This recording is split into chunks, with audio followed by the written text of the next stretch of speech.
कहती है अमन की गंगा बहने दो, अरे खूब कहती है अमन की गंगा बहने दो। मत फैलाओ देश में दंगा रहने दो, मत फैलाओ देश में दंगा रहने दो। लाल हरे रंग में ना बांटो हमको, लाल हरे रंग में ना बांटो हमको। अरे मेरे भी छत पर एक तिरंगा रहने दो, एक तिरंगा रहने दो। भारत माँ के शान होवे देशवा के झंडा,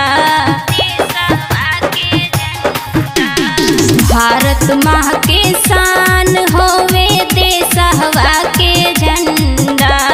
सरहद के पार हम लहराइब तिरंगा, सरहद के पार हम लहराइब तिरंगा।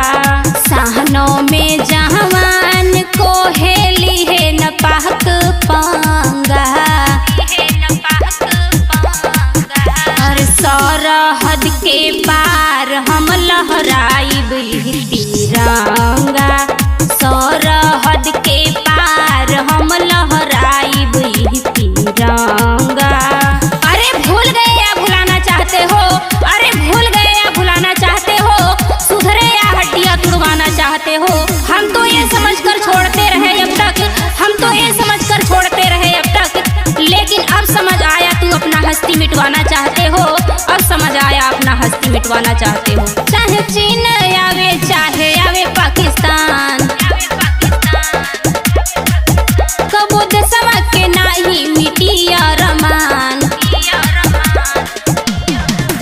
चाहे चीन आवे चाहे आवे पाकिस्तान, नहीं देशवा के कबो मिटी अरमान।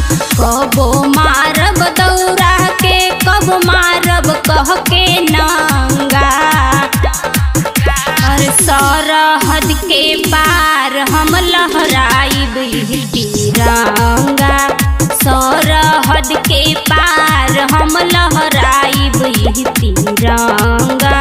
ए वक्त नहीं परिंदा है, ए वक्त नहीं परिंदा है, जो समझ गया वो जिंदा है, जो समझ गया वो जिंदा है। लाचारों पर क्यों जुल्म ढाता है पापी, लाचारों पर क्यों जुल्म ढाता है पापी। लेकिन तू तो बिल्कुल नीच और दरिंदा है, लेकिन तू तो बिल्कुल नीच और दरिंदा है।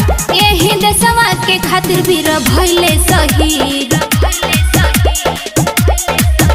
ईसा करेली न मन रखेली उम्मीद। यही देशवा के खातिर वीर भइले शहीद, ईसा करेली न मन रखेली उम्मीद। महनोज शशि सहबा मिलके करी है दूर दंगा, और सरहद के पार हम लहराइब तिरंगा, सरहद के पार हम लहराइब तिरंगा। मिक्स बाई अमन रिकॉर्डिंग स्टूडियो उर्रा बाजार।